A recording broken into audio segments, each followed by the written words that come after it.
Good morning. आप लोग कैसे हैं? सब लोग बढ़िया, फिट एंड फाइन, किसी को कोई परेशानी तो नहीं है?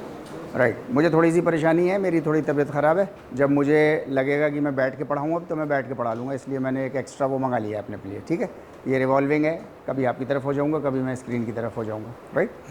एनी हाउ, हम लोग जो हैं वो स्केलेटल सिस्टम के बारे में बातचीत कर रहे थे। स्केलेटल सिस्टम में हम लोगों ने जो है वो यहाँ तक पहुँच गए थे कि कौन कौन से हमारे कनेक्टिव टिश्यूज़ होते हैं। कनेक्टिव टिश्यूज़ में बेसिकली हम लोगों ने जो है वो दो के बारे में बात करी थी, टेंडन्स एंड लीगामेंट्स। दोनों के बारे में आप लोगों को जो है वो अच्छा खासा मालूम था पहले से। राइट। एक्िलीज़ टेंडन का एक एग्जाम्पल हमने लिया था और एक्िलीज़ टेंडन की थोड़ी सी हम लोगों ने स्टोरी समझने की कोशिश की थी कि एक्िलीज़ इसका नाम क्यों है। ठीक है नहीं, क्योंकि ये एक इम्पॉर्टेंट टेंडन है। इम्पॉर्टेंट इसलिए कि आपका खड़ा होना जो है वो इस वाले टेंडन के ऊपर निर्भर करता है। जब हम लोग ये बात करते हैं कि इस टेंडन के ऊपर हमारा खड़ा होना निर्भर करता है, तो इसका मतलब ये नहीं हुआ कि नर्वस सिस्टम की ज़रूरत नहीं है। इसका मतलब ये भी नहीं हुआ कि सर्कुलेटरी सिस्टम की ज़रूरत नहीं है। इसका मतलब ये भी नहीं हुआ कि मस्कुलर सिस्टम की ज़रूरत नहीं है। हर चीज़ की ज़रूरत है, लेकिन ये एक अलग रोल प्ले करता है। अगर ये इंजर्ड हो जाए, अगर ये किसी तरीके से कट जाए, तो फिर हमारे और आपके लिए जो है वो खड़ा होना नियर इम्पॉसिबल हो जाता है। बाकी सारे सिस्टम्स इंटैक्ट हों, लेकिन आपको इसमें चलना फिरना, खड़ा होना, बैठे बैठ के एकदम से खड़ा होना, ये सारी चीज़ों में जो है वो एक्िलीज़ टेंडन की वजह से हमको और आपको परेशानियाँ आती हैं। हम लोग यहाँ तक जो है वो डिस्कस कर चुके थे। ठीक है नहीं, आगे का हम लोग जो है वो अब पॉइंट डिस्कस करेंगे। टेंडन के बारे में एक्सक्लूसिवली हम लोग कुछ इन्फॉर्मेशन थोड़ी सी समझने की कोशिश करेंगे। टेंडन्स क्या चीज़ें हैं, कितने तरह के होते हैं और ये क्या काम करते हैं, वो हमको आपको जो है वो पहले से मालूम है। राइट। सबसे पहली बात, ये कर क्या रहे हैं? ये फोर्स को ट्रांसमिट कर रहे हैं। आपके मस्कुलर सिस्टम ने फोर्स जनरेट की है। नर्वस सिस्टम ने इलेक्ट्रिक करंट आपकी मसल को दिया। मैकेनिज्म है सिंपल सा। आपके नर्वस सिस्टम ने जो है वो इलेक्ट्रिक करंट दिया आपकी मसल्स को, जिस मसल के ज़रिए से भी काम होना है, उस मसल ने फोर्स जनरेट की। ये जो फोर्स जनरेट करते हैं, इसको टेक्निकली क्या कहते हैं? What we call it technically? Contraction है ना। हम लोग we have discussed that thing. Production of a force in a muscle is called contraction. ठीक है नहीं, मसल का छोटा होना इज़ नॉट कॉन्ट्रैक्शन। मसल जो है वो अपनी लेंथ को बरकरार रखते हुए या अपनी लेंथ से थोड़ी लंबी हो करके भी जो है वो कॉन्ट्रैक्ट हो सकती है। ठीक, राइट। तो हमारी मसल्स जो फोर्स जनरेट करती है, जो फोर्स प्रोड्यूस करती है, वो स्केलेटल सिस्टम को ट्रांसफ़र होता है कि एज ए लीवर, ताकि वो एज ए लीवर जो है वो फंक्शन कर सके। आपके पास एक बड़ा ब्लॉक है, बोल्डर है, जिसको हम लोग चट्टान बोलते हैं। आप उसमें लोहे की रॉड डालते हो, लोहे की रॉड डाल के आप उसको कुछ हिलाने की कोशिश करते हो, तो खाली लीवर लगा देने से, खाली लीवर, आपने वो बोल्डर है आपके पास, एक लोहे की रॉड है, आपने उसके अंदर उसको लगा दिया, तो क्या आपकी वो रोल कर जाएगी? हाँ, जब तक आप फोर्स नहीं लगाओगे तो फोर्स आपकी किस से लग रही है? लीवर से लग रही है। किस पर लग रही है? उस बोल्डर पे लग रही है। ठीक है नहीं, राइट। हमारा ये जो टेंडन है, ये फोर्स ट्रांसमिट कर रहा है। कहाँ फोर्स जनरेट हो रही है? हमारी बॉडी के अंदर से फोर्स जनरेट कहाँ से हो रही है? मसल से। क्यों परेशान हो जाते हो? कोई मुश्किल काम है? आपके ऑर्गेनिज्म के अंदर, आपकी बॉडी के अंदर कोई दूसरा ऑर्गन नहीं है जो फोर्स जनरेट करेगा। हर ऑर्गन का अपना एक काम है। ठीक है नहीं, मसल्स आपकी अकेली ऑर्गन है जो फोर्स जनरेट करेंगी। फोर्स जनरेशन की बात कहीं भी आए बिना मसल का नाम लिए, राइट, तो आपको बहुत अच्छे से समझ जाना है कि मस्कुलर सिस्टम के बारे में बातचीत हो रही है। ठीक है, राइट। जब भी सर्कुलेटरी सिस्टम की बात होगी, जब भी ब्लड की बात होगी, तो आप समझ जाएंगे बहुत आराम के साथ ये सर्कुलेटरी सिस्टम की बात हो रही है। ठीक, ओके। फोर्स जनरेशन जो है वो transmission of force generation, transmission of force generation to the skeletal muscles, to the lever. Lever को फोर्स जो जनरेट करके देनी है, दे मसल रही है, टेंडन के जरिए से वो पास होगी, तब आपका लीवरेज सिस्टम, लीवरेज सिस्टम कौन सा है? Skeletal system. Skeletal system is your leverage system. ये हम लोग डिस्कस कर चुके हैं। वो लीवरेज सिस्टम तब जो है वो काम करेगा, राइट। हमारी ह्यूमन बॉडी के अंदर टेंडन्स कितने होते हैं? अंदाजा लगाओ कितने होंगे? 500, 500 से कम नहीं है। 500, मैं ऑप्शन दे रहा हूँ, 500, 1000, 2000, 3000, 4000। कहीं कहना आप सर रुक जाओ सर, बहुत हो गया। 5000, अच्छा रुक जाएं, ओके फाइन, रुक जाए जी, इनफाइनाइट है, ओके। 300 कुछ हैं, और अंदाज़ा लगाओ। 500 से कम की तो बात ही नहीं कर रहे हम लोग। 500, 1000, 2000, 3000, 4000, 5000, 6000, 7000, ओके फाइन। 4000 टेंडेंस हमारी बॉडी के अंदर है, छोटे बड़े सब मिला के, छोटे बड़े सब मिला के। लिखने की ज़रूरत नहीं है, ये स्लाइड आपके पास पहुंच जाएगी, लिख के टाइम वेस्ट कर रहे हो आप लोग, राइट। ओके, टेंडन का जो सेल होता है उसको टीनोसाइट बोलते हैं। TEN, टेंडन का 10, और site, site is equal to cell, right. English में जब भी दो वर्ड्स प्रॉपर, दो अलग अलग वर्ड्स को आपस में मिलाया जाता है तो बीच में ओ लगा देते हैं, राइट। ओ मिला के जो है वो पहले वाले का आधा वर्ड आखिर का हटा लेते हैं, शुरू का लगा देते हैं। जैसे इसमें डन हटा दिया है, 10 रखा, साइट के साथ मिलाना है, ओ लगाया और साइट, टेनोसाइट हम इसको बोलते हैं, राइट। इंडो चाइना बॉर्डर्स, ऐसे सुना है ना, अखबारों में भी पढ़ा होगा, राइट। इंडिया और चाइना के बॉर्डर्स एक साथ मिला करके जब बात करनी है तो, राइट। टाइप्स ऑफ टेंडेंस, एक तो हमारे टेंडेंस हैं जो पोजिशनल टेंडेंस हैं। पोजिशनल टेंडेंस वो टेंडेंस होते हैं जो आपकी बॉडी की पोजीशन को मेंटेन करके रखते हैं। आपकी कनेक्टिव टिश्यू है ना, ये बॉडी की जो एनाटॉमिकल पोजीशन है वो बहुत सिंपल सी है, वो हम आप डिस्कस पहले कर चुके हैं। दो ऐसे पैर, ऐसा हाथ, ऐसा सीधा रखना है, सीधा ऐसा देखना है, बिल्कुल पैरेलल टू द ग्राउंड, ठीक है नहीं, राइट। अब अगर इसमें इस पोजीशन से इसको जंप लगानी हो डायगोनल, मीन्स मैं फुटबॉल का गोलकीपर हूँ, इधर की तरफ बॉल आई है ऊपर, अब मुझे तो मेरी बॉडी अभी जिस तरीके की है ये क्या थोड़ी टूट फूट करके उधर जाएगी या पूरी की पूरी बॉडी एज इट इज जाएगी, राइट। पूरी की पूरी जो बॉडी एक साथ जा रही है तो मेरी बॉडी किसी एक पेक्यूलियर एंगल, एक पोजीशन पे हो गई है, राइट। इसको दो चीज़ें जो हैं वो मेंटेन करके रख रही हैं। एक तो बाहर से बिस्तरबंद की तरह स्किन ने बांध रखा है, तो कोई भी ऑर्गन इधर से उधर भागने नहीं पा रहा, स्किन ने बांध रखा है। दूसरा जो है वो टेंडेंस ने एक दूसरे को जकड़ रखा है, अंदर से टेंडेंस ने जकड़ रखा है और बाहर से आपकी स्किन ने जकड़ रखा है, जिसकी वजह से आपके कोई भी ऑर्गन जो है वो चाहे किसी भी एंगुलर डिस्प्लेसमेंट कर लो आप अपनी बॉडी का, चाहे कैसा भी हवा में कर लो, लेकिन उसका मीन्स ऐसा नहीं है कि हाथों की छोटी हड्डी यहाँ इधर खिसक जाएगी, इधर का कहीं और चला जाएगा, राइट। तो ये पोजिशनल टेंडेंस होते हैं जो हमारे जो है वो काम करते हैं। दूसरा टेंडन है एनर्जी स्टोरिंग टेंडन, ये एनर्जी को स्टोर करके रखते हैं अपने पास ताकि नया नेक्स्ट जो मूवमेंट है वो और आसानी के साथ हो सके, राइट। फॉर एग्जाम्पल आपको कंटिन्यूसली रन करना है, करते ही हैं सब लोग रन, जंपिंग करनी है, कंटिन्यूसली आप जंप करना ही करना है आपको, राइट। आपका जो पहला मूव होगा, मीन्स मैं यहाँ खड़ा हुआ हूँ, मुझे अभी जंप करना शुरू करना है, मेरा जो ये पहला मूव होगा इसमें जो है वो energy means large amount of energy will be spent, बहुत ज़्यादा एनर्जी जो है वो मेरी बॉडी को लगेगी, क्योंकि मैं पहली बार कर रहा हूँ। पहली बार मतलब ज़िंदगी में पहली बार नहीं, मतलब रेस्टिंग पोजीशन से मूवमेंट पोजीशन पे मैं आ रहा हूँ, तो मुझको लार्ज अमाउंट ऑफ एनर्जी चाहिए उस वक्त, राइट। एक बार वो जनरेट कर दी मेरी मसल्स ने लार्ज अमाउंट ऑफ, अब दोबारा लैंड करूंगा, दोबारा फिर करना है, मुझको जाना है, फिर जंप के लिए जाना है, राइट। अब जो मैं जाऊंगा तो वो लार्ज अमाउंट ऑफ एनर्जी उसको नहीं चाहिए होगी, लार्ज अमाउंट ऑफ एनर्जी उसको नहीं चाहिए होगी। ऊपर वाले ने आपको एक सिस्टम दिया टेंडन के अंदर, जो एनर्जी स्टोरिंग टेंडन्स हैं, वो जो एनर्जी पहली बार में आपने उस फ्रिक्शन को, रेस्टिंग फ्रिक्शन को तोड़ने के लिए बनाई थी, वो उस टेंडन में स्टोर हो जाती है, टेंडन में स्टोर हो गई। अब आपको दोबारा उतनी एनर्जी नहीं चाहिए। फॉर एग्जाम्पल अगर 1000 ग्राम लगी थी पहली बार में, तो अब 100 ग्राम में काम चलेगा आपका। क्यों? बाकी की 700-800 ग्राम जो है, 100 ग्राम तो इस्तेमाल हो गई है, बाकी की 700-800 जो है वो टेंडन के पास मौजूद है, पहले से उसने स्टोर करके रख ली है, राइट। हर मूवमेंट के साथ ये एनर्जी लेवल थोड़ा थोड़ा कम होता जाएगा, जिसको हम लोग क्या बोलते हैं, अल्टीमेटली एक टाइम आता है जब हम नहीं कर पाते सही से अपने स्किल्स को, उस कंडीशन को क्या बोलते हैं हम लोग, फैटीग बोलते हैं। अब हम थक गए हैं, ऐसे बोलते हैं ना, राइट। तो ये हमारे जो है वो टेंडेंस, दो तरह के टेंडेंस हैं। कौन कौन से?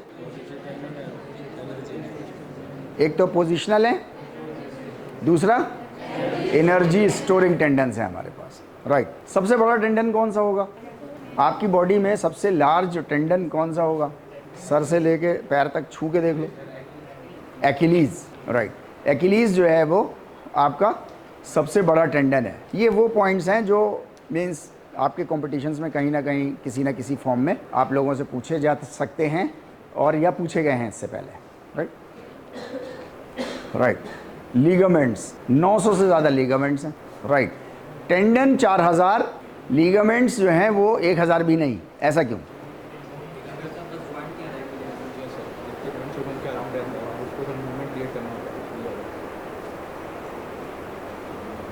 और कुछ अकल चलाओ थोड़ी सी।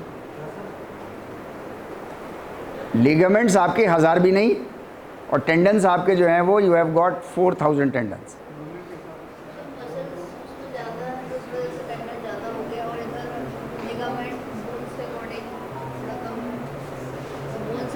एक आंसर इधर से आया है कि क्या कह रहे थे?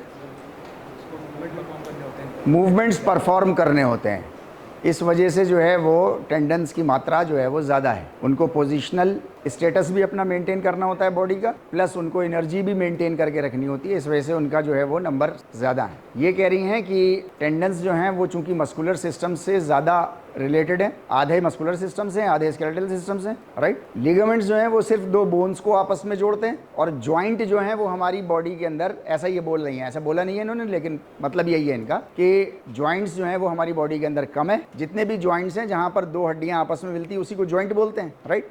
वो जॉइंट जो है वो मात्रा में कम है, जिसकी वजह से जो है वो टेंडन्स की मात्रा भी, number of tendons is less in our body, right. आपके आंसर ठीक है, बिल्कुल ठीक है।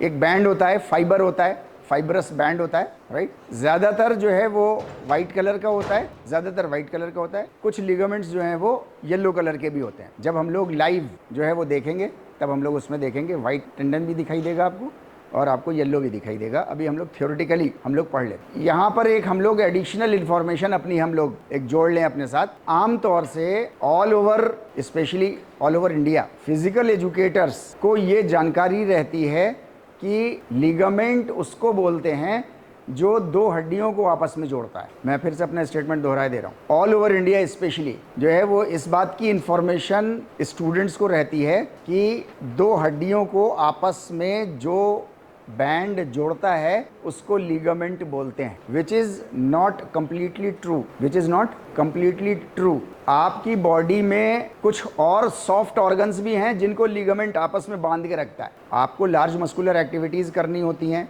आपको लार्ज जॉइंट से काम होता है, इस पॉइंट ऑफ व्यू से तो ठीक है, लेकिन इंफॉर्मेशन हमारे पास जो हो वो कंप्लीट होनी चाहिए। हमारे पास इंफॉर्मेशन जो है वो कंप्लीट होनी चाहिए। अगर आपसे कोई सवाल ये पूछ ले कि other than binding to bones what is the function of the ligament, तो आप कहोगे कि ये तो सवाल ही गलत है, इसके अलावा तो कोई काम ही नहीं है, क्योंकि हमने तो ऐसा ही समझा है, ऐसा ही जाना है कि दो बोन्स को जोड़ करके लिगामेंट रखता है। बिल्कुल सही है, बात ठीक है। आप फिजिकल एजुकेशन के हो, लार्ज मस्कुलर एक्टिविटी के स्टूडेंट हो, तो ये भी ठीक है कि दो हड्डियों को जोड़ के रखता है, क्योंकि मेन कंसर्न आपका उसी से है। लेकिन इन्फॉर्मेशन आपको कंप्लीट होनी चाहिए, क्योंकि जब आप एनाटॉमी और फिजियोलॉजी, एनाटॉमी एंड फिजियोलॉजी ये तो जनरल टर्म है, जब आप एनाटॉमी एंड फिजियोलॉजी पढ़ रहे हो तो उस वक्त आपके पास लिगामेंट की, टेंडन की, किसी भी चीज़ की इन्फॉर्मेशन कंप्लीट हो, भले ही डिटेल्ड ना हो। यहाँ तक मैं बात क्लियर कर पा रहा हूँ ना अपनी, राइट। लिगामेंट वो होते हैं जो दो बोन्स को जोड़ करके रखते हैं, हमारी और आपकी फील्ड के लिए बहुत प्रोमिनेंट हैं, बिल्कुल ठीक है। लेकिन इसके अलावा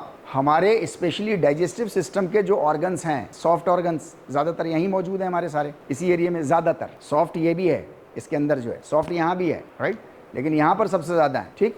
ये जो ऑर्गन्स हैं, ये ऑर्गन्स एक बैंड से बंधे रहते हैं आपस में सब एक दूसरे से, राइट। इसको बोलते हैं double layer of peritoneum, peritoneum layer बोलते हैं। पेरिटोनियम उस लिगामेंट का नाम है, डबल लेयर ऑफ पेरिटोनियम। देखिए यहाँ पे कहीं लिखा होगा डबल लेयर ऑफ पेरिटोनियम, एक वाइसरल ऑर्गन से दूसरे वाइसरल ऑर्गन तक।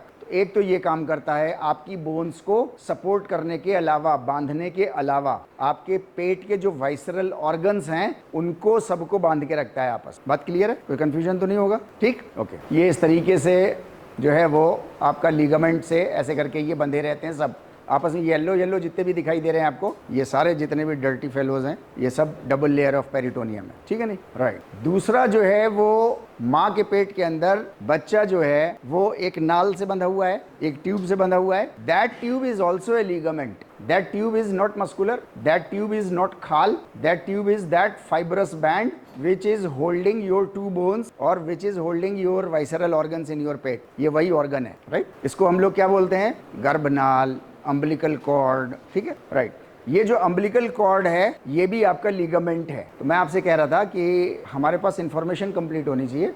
अब हमें डिटेल में नहीं जाना है इसके कि ये अम्बिलिकल कॉर्ड कैसे, क्या, कितना कंपोजिशन, कुछ नहीं जाना है, लेकिन हमें मालूम होना चाहिए कि that is also a ligament. Ligament जो है वो सिर्फ दो बोन्स को जोड़ के नहीं रखता, बल्कि आपके वाइसरल ऑर्गन्स को भी जोड़ के रखता है। इंपॉर्टेंट है वो। तो उसके अलावा जो है वो आपका अम्बिलिकल कॉर्ड जो है that is also a ligament, that is also a ligament, ठीक है, फाइन। लिगामेंट की स्टडी को डेस्मोलॉजी बोलते हैं। Desmology is the field of studying about ligaments. कुछ एनाटॉमिस्ट्स ये भी कहते हैं कि टेंडन्स की स्टडी, स्पेशलाइज टेंडन्स की स्टडी को भी डेस्मोलॉजी बोलते हैं। इसलिए टेंडन्स की स्पेशलाइज्ड स्टडी का कोई नाम नहीं रखा, डेस्मोलॉजी के ही फॉर्म में जो है वो उसको स्टडी के उसमें बोल देते हैं। तो आप जो है वो डेस्मोलॉजी को बोल दो study of ligaments and tendons. Study of ligaments and tendons is called desmology, right. हमारे लिगामेंट्स दो तरह के हैं, अभी हम लोग बात कर चुके, राइट। एक येलो और एक वाइट। वाइट वाले जो हैं वो लेस मूवेबल हैं, हिलेंगे ज़रा मुश्किल से। कौन से जॉइंट ऐसे हैं आपके जो ज़रा मुश्किल से हिल रहे हैं या बहुत कम हिल रहे हैं? रिब्स के हिल रहे हैं, हिलते हैं, बहुत कम हिल रहे हैं। हिप जॉइंट, ये हिप बेसिन जो है, राइट, ये हमारा हिप जॉइंट जो है, ये पूरा हिप, ये एक वॉश बेसिन की तरह का स्ट्रक्चर है, राइट। इसकी जो ज्वाइनिंग है ये पार्ट अलग है और ये पार्ट अलग है। ये ज्वाइनिंग जो है ये लेस मूवेबल है, राइट। ऑलमोस्ट आप समझिए कि 24 साल के बाद तो बिल्कुल ख़त्म सी है, मूवमेंट इसके ख़त्म से है। सिर्फ ये प्रेगनेंसी के दौरान जो है वो कुछ हार्मोन्स इस तरीके के निकलते हैं कि वो उस लिगामेंट को मुलायम कर देते हैं, जिसकी वजह से उसका सरफेस एरिया जो है वो थोड़ा सा और बढ़ जाता है, ताकि बच्चे को पूरा सपोर्ट चारों तरफ से, उसको सपोर्ट चाहिए ना, कहीं से उसको चोट ना लग जाए, उसके लिए उसको ज़रूरी है कि बोनी फ्रेमवर्क चाहिए चारों तरफ से। तो वो बोनी फ्रेमवर्क उसको जो है वो वहाँ से प्रोवाइड हो जाता है। सरफेस एरिया बढ़ाने के लिए, उस लिगामेंट को मुलायम करने के लिए अंदर से ही जो है कुछ हार्मोन सीक्रेट हो रहे हैं जो उसको थोड़ा सा मुलायम, फ्लेक्सिबल कर देते हैं उसको, राइट। वाइट लिगामेंट हमारा जो है वो ACL आप लोगों ने सुना होगा, है नी।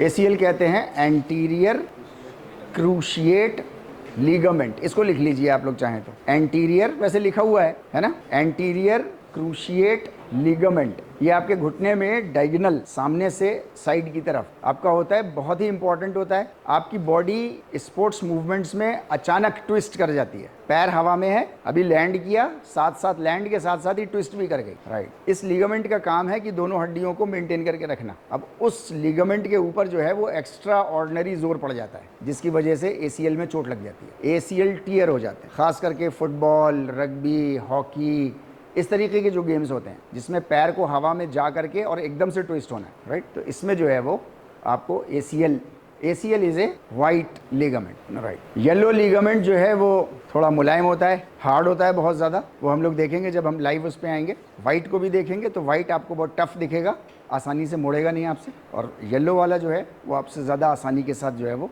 मुड़ रहा होगा, राइट। स्पाइन के बीच में होता है, इसी वजह से आप पूरी स्पाइनल कॉलम को जैसा चाहते हो वैसे ट्विस्ट कर लेते हो। हालांकि दो बोन्स हैं, एक ये अलग बोन है, ये अलग बोन है, लेकिन ये दोनों बोन्स को आप ऐसा भी झुका लेते हो, पीछे भी कर लेते हो, साइड में भी कर लेते हो।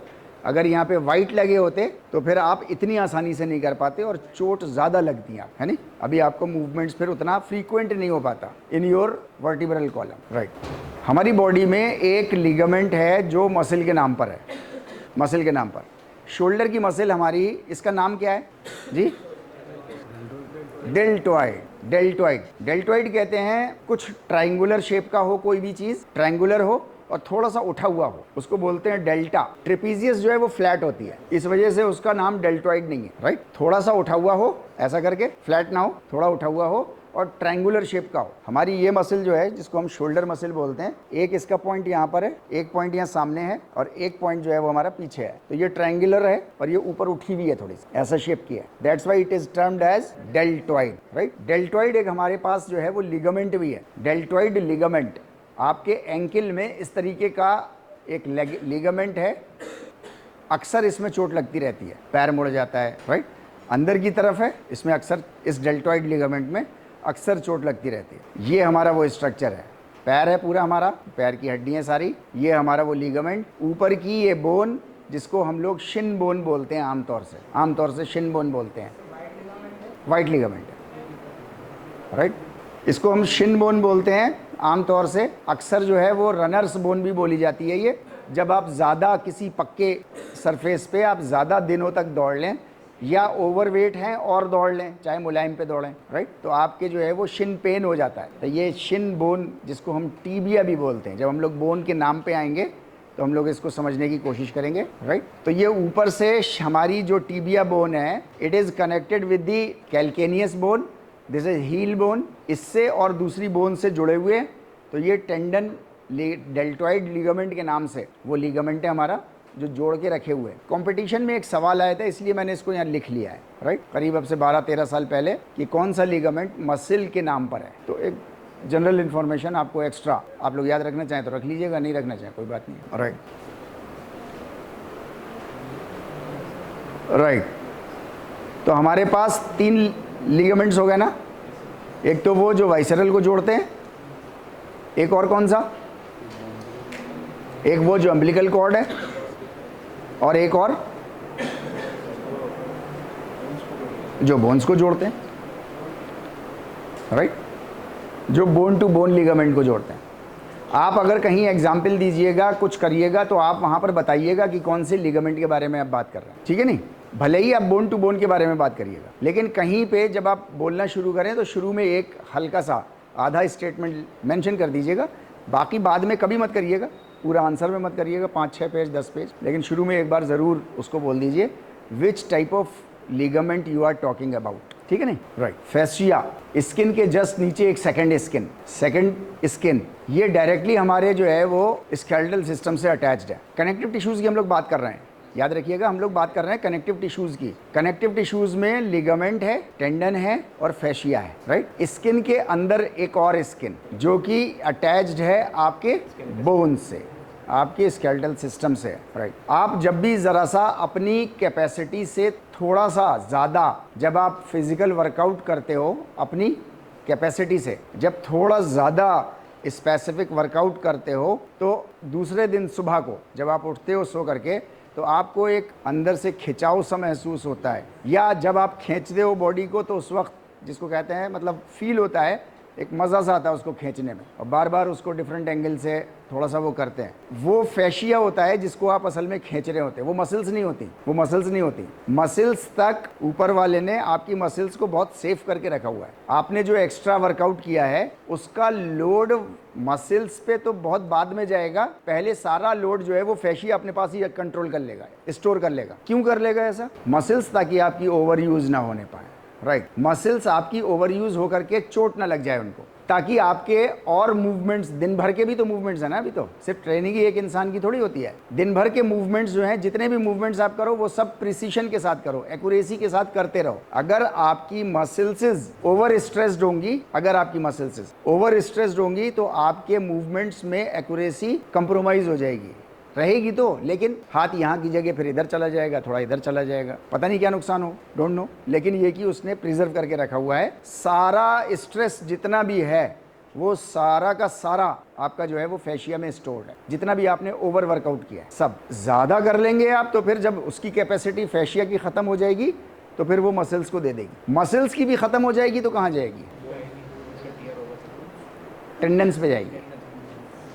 टेंडेंस है ना ट्रांसफरिंग एजेंट, तो है नहीं, फिर टेंडेंस पे जाएगी, और अगर टेंडेंस से भी नहीं हुई तो फिर लिगामेंट्स पे जाएगी। अब आप देखिए सीवियरिटी जो है वो चोट की बढ़ती चली जा रही है। आपने ओवर ट्रेनिंग करी तो फेशिया में स्टोर हो गया, फेशिया के पास कैपेसिटी है स्टोर करने की, उसने स्टोर कर लिया, और ज़्यादा कर लिया है आपने तो मसल्स में चली जाएगी। अब चोट का खतरा ज़्यादा हो गया आपको, ऐसे ही है, राइट। वहाँ भी अगर स्टोर की कैपेसिटी ख़त्म हो गई तो टेंडेंस में चली जाएगी। अगर टेंडेंस भी ओवर स्ट्रेस्ड हो गए तो जाहिर सी बात है फिर वो हड्डियों को कंट्रोल नहीं कर पाएंगे मसल्स के कंपैरिजन में, फिर वो लिगामेंट्स पे ज़्यादा जोर जाएगा, फिर लिगामेंट्स के अंदर स्ट्रेस पैदा होगा, फिर वहाँ पर आपको ज्वाइंट, राइट। टेंडेंस और लिगामेंट्स, टेंडेंस और लिगामेंट्स आपके दो ऑर्गन्स हैं जो चोट के पॉइंट ऑफ व्यू से सबसे लास्ट में रिकवर होते हैं। आपकी मसल्स बहुत जल्दी ठीक हो जाएंगी, आपकी बोन्स भी बहुत जल्दी ठीक हो जाएंगी, आपके और कहीं ऑर्गन में चोट लग जाए इधर उधर तो ठीक हो जाएगा। आपके टेंडेंस और लिगामेंट्स सबसे देर में हील होंगे। क्यों? क्योंकि इनके पास ब्लड सप्लाई सबसे कम है। टेंडेंस और लिगामेंट्स के पास ब्लड सप्लाई सबसे कम है, जिसकी वजह से इनका रिकवरी रेट भी सबसे ज़्यादा स्लो है। आपकी रिकवरी किस चीज़ से होती है? दो चीज़ों से, न्यूट्रिशन मीन्स खाने वाली चीज़ एंड ऑक्सीजन की पर्याप्त मात्रा होनी चाहिए। ब्लड सर्कुलेशन जा नहीं रहा, खाना दवा कोई भी पहुंचाने का सोर्स पहुंच ही नहीं पा रहा वहाँ तक। ऑक्सीजन का सोर्स ब्लड ट्रैवलिंग है, ब्लड ट्रैवल होगा तो ऑक्सीजन उस पार्ट तक जा पाएगी। ब्लड सर्कुलेशन की मात्रा सबसे ज़्यादा कम टेंडेंस और लिगामेंट्स में होती है। एक अपने दिमाग में ये स्टोर कर लीजिए। इसके ऊपर एक चीज़ और स्टोर कर लीजिए, टेंडेंस और लिगामेंट्स। टेंडेंस और लिगामेंट्स का जब कंपैरिजन करते हैं तो लिगामेंट्स जो हैं वो सबसे ज़्यादा देर में हील होते हैं या नहीं होते। एक बार वहाँ चोट लग जाती है तो फिर या नहीं होते हैं, लाइफ टाइम चोट लग जाती है अगर लिगामेंट्स में चोट लग गई तो, क्योंकि वहाँ ब्लड सप्लाई मतलब नहीं के बराबर है, नहीं के बराबर। तो जब नहीं के बराबर है तो आपकी कोई दवा, आपका खाना, आपकी हवा, आपका पानी उस ऑर्गन तक पहुंच ही नहीं रहा है। और जिस ऑर्गन तक ये चीज़ें नहीं पहुंचेंगी वो अगर इंजर्ड हो गई हैं तो वो इंजर्ड ही स्टेट में रह जाएंगी, ठीक है नहीं, राइट। तो ये फैशिया जो है वो हमारा सेकंड लार्जेस्ट, फर्स्ट लार्जेस्ट हमारा स्किन, स्किन के बाद second skin, that is called by the name fascia, right. बहुत सारी लेयर्स होती हैं फैशिया की, ऐसा नहीं होता। जब हम लोग लाइव उसमें आएंगे तब आपको ज़्यादा आसानी से आप देख लोगे उसको। फैशिया जो है वो होती तो बिल्कुल ऐसे ट्रांसपेरेंट झिल्ली सी होती है, मीन्स ब्लड उसमें आप हल्के हल्के मुझे दिखाई दे जाओगे अगर फैशिया ऐसे खड़ी कर दी जाए खींच करके, तो आर पार हम लोग एक दूसरे को बहुत ब्लड उसमें देख लेंगे। इतनी ओपेक होती है वो, राइट, यानी कि बहुत पतली सी होती है। लेकिन उस पतली के अंदर भी जो है वो बहुत सारी लेयर्स होती हैं, वो एक अकेली नहीं होती, ताकि वो ज़्यादा स्ट्रेस को, अगर वो सिंगल लेयर होगी तो वो कम स्ट्रेस को स्टोर कर पाएगी, अगर वो ज़्यादा लेयर होंगे तो वो ज़्यादा स्ट्रेस को जो है वो कंट्रोल कर लेगी और स्टोर कर लेगी, राइट। दो लेयर्स के बीच में हाइयालुरोनिन नाम का एक लिक्विड होता है जिसकी वजह से वो फिसलती रहती हैं सारी लेयर्स एक दूसरे के साथ साथ, और उसको वो फ्लेक्सिबल बनाती हैं। आप जितना चाहते हो उसको खींच लेते हो, जो भी लिमिट है आपकी उसके हिसाब से आप उसको खींच लेते हो, राइट। एक 70 किलो के आदमी के पास 15 ग्राम का हाइयालुरोनिन, आप इसको बोल सकते क्या? बोलो, उसको देख के बोलो, मुझे देख के बोलो।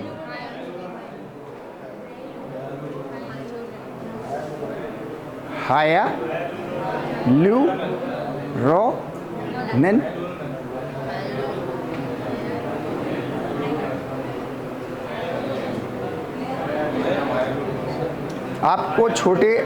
आपको किसी मतलब ये हाइयालुरोनिन, तो आप बड़े हो तो आप बोल पा रहे हो। कहीं आप ऐसी जगह चले जाओ जहाँ पर आपको बच्चों को बताना है, नहीं बोल पाएंगे, उनकी ज़ुबान ऐसे नहीं पलट पाएगी जैसे आपकी पलट रही है, तो आप कैसे उनको बोलोगे? हाय क्यों, हाय क्यों, रोरेनन मतलब आप बना सकते हो ना, ऐसा कुछ इंटरेस्टिंग बना सकते हैं आप इसको, राइट। उसी तरीके से अगर ना याद हो तो आप लोग भी याद कर लीजिए। अभी जो कंपटीशन के जो सवालात हैं, अब से 5-7 साल पहले तक अच्छे खासे ठीक ठाक से आते थे, मतलब छोटे से लेवल के आते थे। अभी जो है वो थोड़ा बढ़ गया है मामला, क्योंकि कंपटीशन बढ़ गया है, तो वो सवालात भी थोड़े से अच्छे लेवल के उन्होंने कर दिए। तो इस तरीके के सवाल भी वो आपसे पूछ लेते हैं कि फैशिया के बीच में कौन सा लिक्विड जो है वो मौजूद होता है। अब ये है तो MBBS के लेवल का सवाल, लेकिन एनाटॉमी तो आप भी पढ़ते हैं। वो फैशिया होता है, राइट।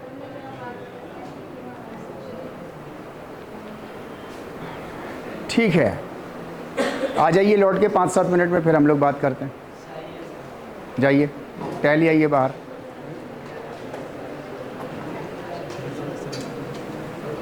पानी वानी पियाइए। घूम ही आई है। जॉइंट हाइपर मोबिलिटी, हम लोग जॉइंट्स के बारे में बात कर रहे हैं, स्केलेटल सिस्टम के बारे में बात कर रहे हैं। मोबिलिटी क्या चीज़ होती है? मूव करने की टेंडेंसी, मूव करने की कैपेबिलिटी इज कॉल्ड मोबिलिटी। आपकी कितनी मोबिलिटी है? क्या इसमें सिर्फ जॉइंट्स काम आते होंगे? मोबिलिटी में क्या क्या काम आता होगा? टेंडन्स भी आते होंगे, लिगामेंट भी आते होंगे, मसल्स भी आती होंगी और बोन्स भी आती होंगी। बस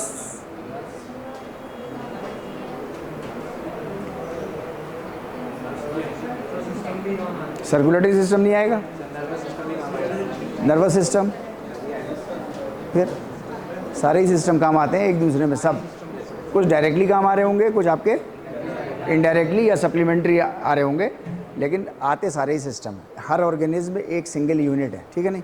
राइट। जॉइंट मोबिलिटी तो आपने डिफाइन कर लिया। हाइपर मोबिलिटी मतलब? हाइपर मतलब ज़्यादा, राइट, वेरी गुड, फाइन। मतलब जितने नॉर्मल होना चाहिए उससे ज़्यादा, this is called hyper, fine. अगर इसका उल्टा बोलना हो तो क्या बोलेंगे? हाइपो, हाइपो या लो?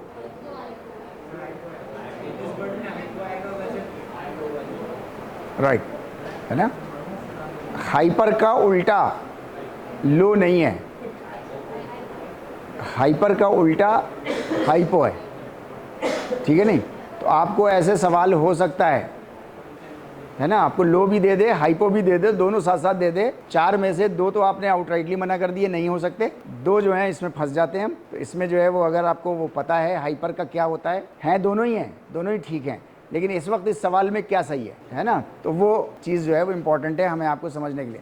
तो जॉइंट हाइपर मोबिलिटी का मतलब जितनी नॉर्मल है उससे ज़्यादा, हाँ? वेट लिफ्टिंग में हाइपर मोबिलिटी इस्तेमाल हो जाएगी? हाइपर मोबिलिटी कहाँ कहाँ इस्तेमाल होगी? जिम्नास्टिक्स में, कैलिस्थेनिक्स में, एरोबिक में, योगासन्स में, नॉट इन योगा, योगासन। योगासन बिल्कुल अलग चीज़ है, योग बिल्कुल अलग चीज़ है नहीं? गलत धारणा हमारी आपकी बनी हुई है कि योग और योगासन ये 2 एक ही चीज़ है। नहीं, योगासन, राइट, ओके, फाइन। कौन कर सकता है? टाइम लगेगा? इसके आगे का सेंटेंस मैं कर देता हूँ, तब भी नहीं होगा। आप कर लेंगे? Very good, sure, well done. This is called joint hyper mobility. इसको जो है वो डबल जॉइंटेडनेस भी बोलते हैं। देखने से ऐसा लगता है जैसे इसके पास 2 जॉइंट्स हैं, एक ही जगह में कहीं 2 जॉइंट्स हैं, तभी तो हमसे डबल कर पा रहा है। तो इसको जो है वो डबल जॉइंटेडनेस भी इसको जो है वो बोलते हैं, राइट। ये मैंने ऐसे ही एक एक्स्ट्रा आप लोगों के लिए अलग से वो आ गया था, राइट। कितना इंप्रूवमेंट लगता है आप लोगों को? आप लोग मुझे बताओ 10 में से। एनाटॉमी में ईमानदारी से बताना, एनाटॉमी कितनी आती थी आप लोगों को? अच्छी खासी आती थी, पहले से आती थी आप लोगों को? यार 26 साल से पढ़ा रहा हूँ, बेवकूफ़ तो मत बनाओ मुझे, राइट। अभी आपको क्या लगता है कि मतलब 10 में से कितना इम्प्रूवमेंट हो गया या नहीं हुआ? थोड़ा हुआ है। कितना हुआ है? थोड़ा बोला तो 40%, 30% बढ़ गई, राइट। आप कुछ कह रहे थे, आवाज़ आई थी। ओके, फाइन, ठीक है। मैंने आप लोगों से ये कहा था कि 2-4 हफ्ते में हम लोगों को इतनी तो हो आ ही जाएगी कि नहीं। मेरा सेंटेंस क्या था? हाँ, गलतफहमी हो जाएगी कि एनाटॉमी आ गई। वो गलतफहमी आप लोगों को हो गई है। जैसे जिम में जाने वाले जो लड़के या लड़कियां होते हैं ना, तो उनको एक गलतफहमी पैदा हो जाती है कि अब मैं ताकतवर हो गया, है नहीं? ऐसा होता है। तो वही गलतफहमी जो है वो 2-4 हफ्ते में हो जाती है। मुझको भी है बहुत, मुझे एनाटॉमी आती है जबकि नहीं आती है, right. Okay, fine. Andragogy, pedagogy, दोनों में क्या फ़र्क है बताना ज़रा पढ़ के।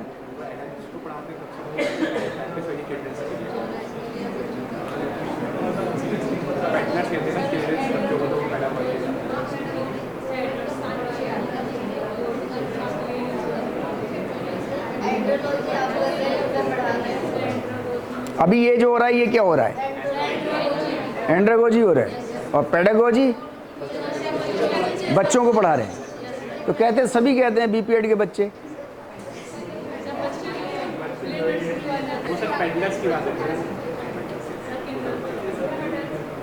राइट। जब हम लोग एजुकेशन के पॉइंट ऑफ व्यू से बात करते हैं, मतलब एजुकेशनल मेथड के बारे में बात करते हैं, तो जो किंडरगार्टन के बच्चे होते हैं, यानी नर्सरी से शुरू करके और 4th 5th तक जो एलिमेंट्री एजुकेशन होती है, दैट इज़ पेडागोजी। राइट। लेकिन पेडागोजी वर्ड जो है वो बड़ों के लिए भी इस्तेमाल होता है, जैसे आपके लिए भी इस्तेमाल होगा कि पेडागोजिकल अप्रोच क्या है डिपार्टमेंट की। हालांकि सारे ही एडल्ट्स आते हैं यहाँ पे पढ़ने के लिए, कोई बच्चा नहीं है, एलिमेंट्री एजुकेशन का कोई भी नहीं है यहाँ पर, सब बड़े ही बच्चे हैं, जबकि बच्चे हमेशा छोटे होते हैं। तो बड़े बच्चे क्यों कहते हैं? बड़े हो गए मगर बच्चे हैं। राइट, ओके फाइन, है ना। तो जो है वो उस वक्त हम लोग पेडागोजी इसको बोलते हैं, कोई भी एजुकेशनल सिस्टम में जो भी प्रोसीजर्स आप अडॉप्ट करते हैं उसको पेडागोजिकल प्रोसीजर्स बोलते हैं, उसको एंड वो नहीं बोलते जो दूसरा वाला वर्ड्स है, ठीक है नहीं। राइट राइट, ये आपके पास पहुंच जाएगा। हम लोग बस रिवीजन कर लेते हैं, आप लोग सवाल पढ़ना और जवाब देना, खुद ही जवाब दो। कौन कौन से हैं? पोजिशनल एंड एनर्जी, नहीं यार, एनर्जी स्टोरिंग या एनर्जी रिलीविंग? स्टोरिंग, छोड़ने वाले नहीं, तो छोड़ेगा कौन? राइट, पहले स्टोर करते हैं फिर रिलीव करते हैं। इसमें भी पूछ सकता है कोई आपसे, कोई अगर तो कहीं कंफ्यूजन ना हो जाए उसमें। Right, okay fine.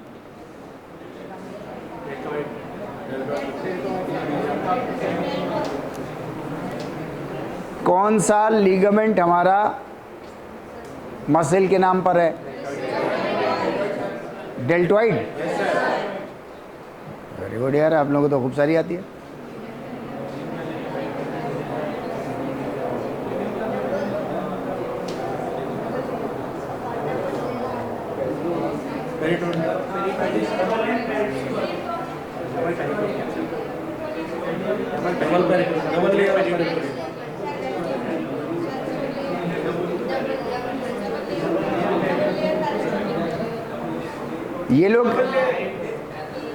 ये लोग कह रहे हैं, ये आगे वाली रो कह रही है डबल लेयर ऑफ पेरिटोनियम। ठीक कह रहे हैं, ये बोल के दिखाइए आप लोग जरा। डबल लेयर ऑफ, यही है।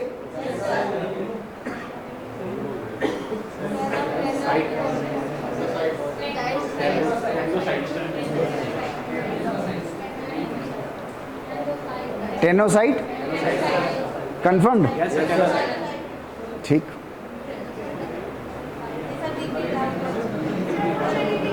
Below statement is not true, ये लिखा है below statement is not true.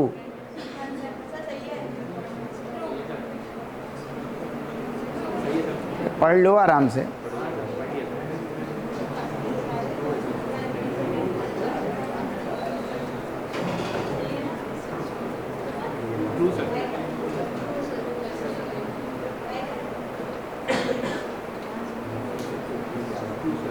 ठीक है, आंसर ट्रू होगा या फॉल्स होगा?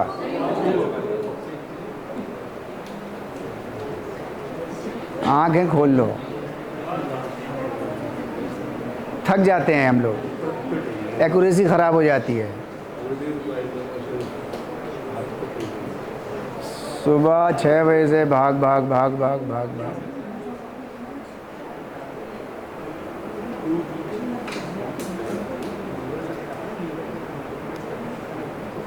है क्या, लिखा क्या है ये?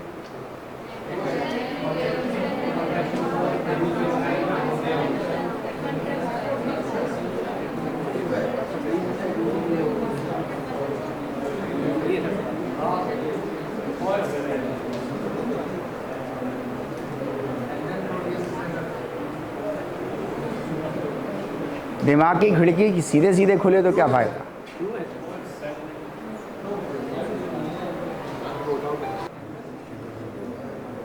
हाँ जी, फिर पढ़ लो।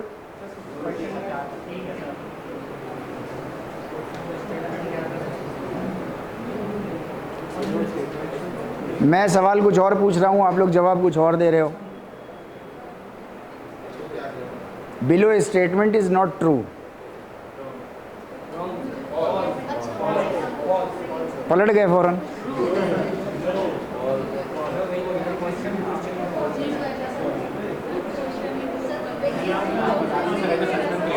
अरे दिख नहीं रहा तो बोला तो था मैंने, उस पर सर भी हिला दिया था आपने। इज नॉट ट्रू, नीचे वाला स्टेटमेंट ट्रू नहीं है, तो गलत हो गया ना आंसर। राइट, फॉल्स है। Okay fine, next question. Dissolving bones,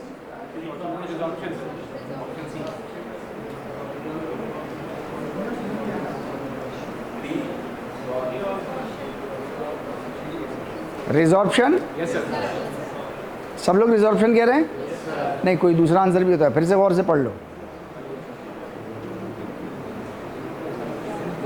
एक बार और गौर लगा लो।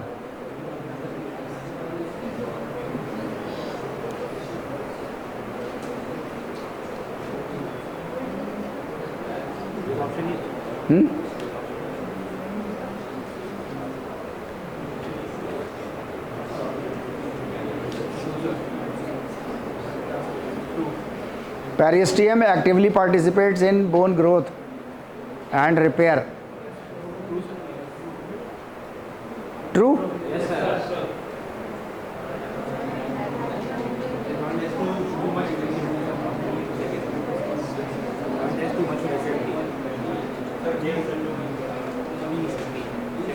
जी अमान साहब, answer.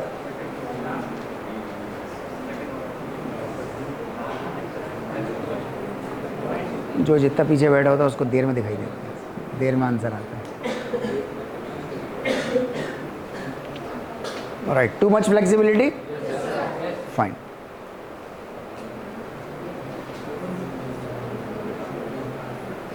Regional anatomy divides body into different systems. True or false?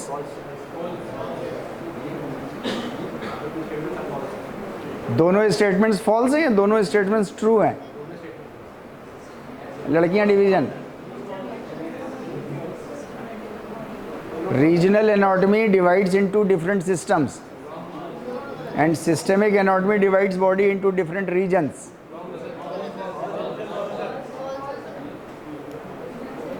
All false?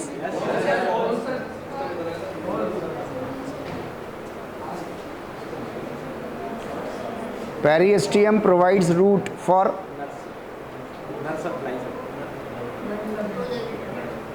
Provides root for nerve supply. nerve supply. Yes, sir. और कुछ और भी? Blood, blood की सप्लाई भी करेगा। Right,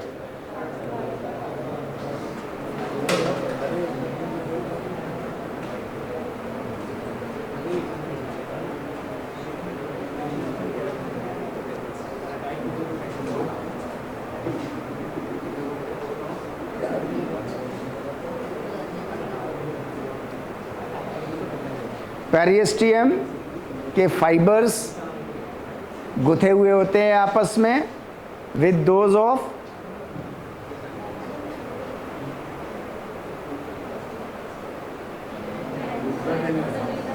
tendons.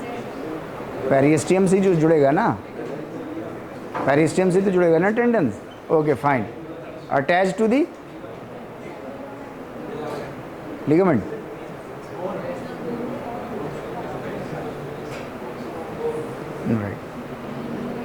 Name of the immature bone cell.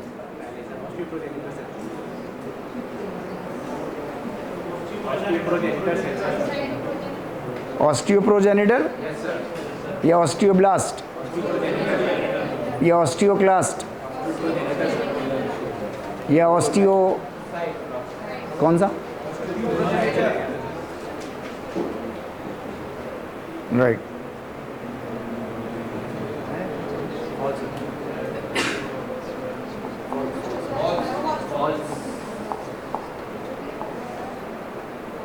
False.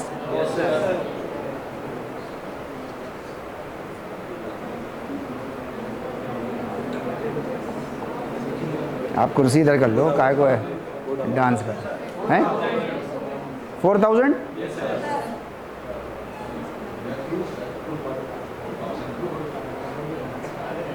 सवाल कुछ और पूछ रहा है, जवाब आप कुछ और दे रहे हैं. सवाल आपसे पूछा जा रहा है कि टेंडेंस जो हैं वो लीगामेंट्स को आउट नंबर कर देते हैं, मतलब अपने आसपास नहीं फटकने देते. क्या बात सही है या गलत है?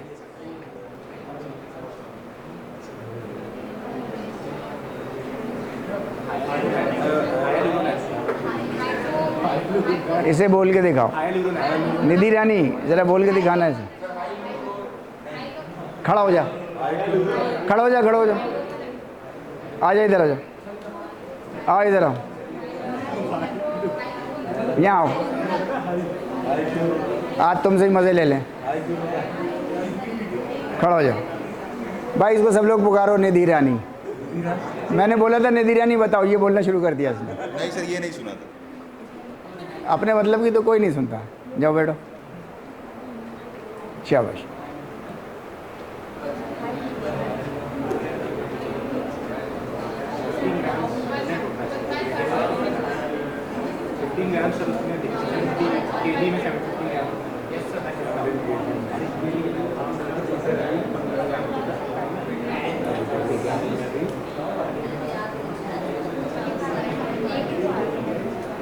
लाओ भाई धर्मेंद्र जी, 50 रुपये दो. हैं 50 रुपये? लाओ दो 50. इसका जो आंसर दे देगा उसको 50 रुपये मिलेगा.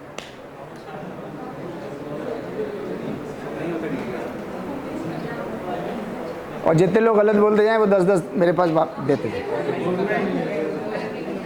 100 रुपये दे रहा है भैया धर्मेंद्र हमारे. 100 रुपये मिलेंगे और 10-10 आप देते जाइएगा अगर गलत बोलते जाएं. हाँ लाओ 10 रुपये.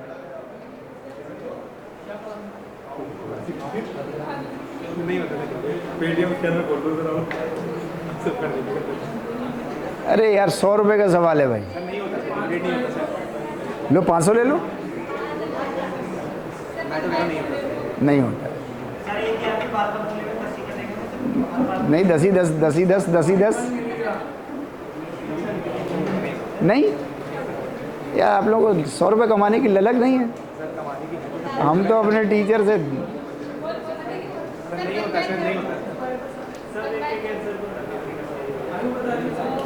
ताली बजानी पड़ेगी भाई इसके लिए.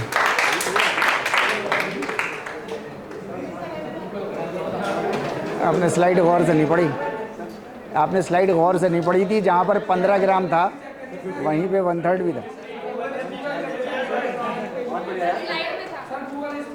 स्लाइड में था 1/3 of the 15 gram.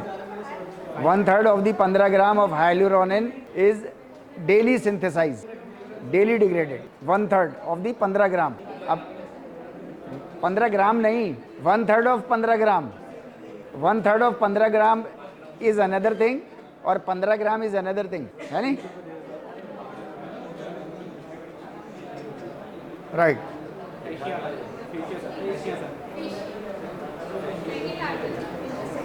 Fascia.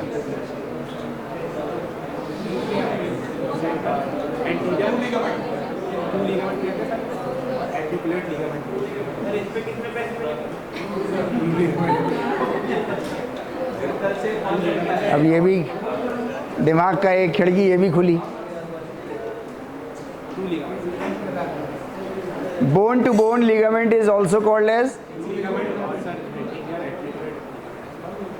To ligament. True ligament, true ligament, right, true ligament या आर्टिकुलेशन, राइट, आर्टिकुलेशन कहते हैं मूवमेंट को, articulation is called as movement, right. अब बाद में करेंगे इसको, ठीक है नहीं, thank you very much, so kind of you.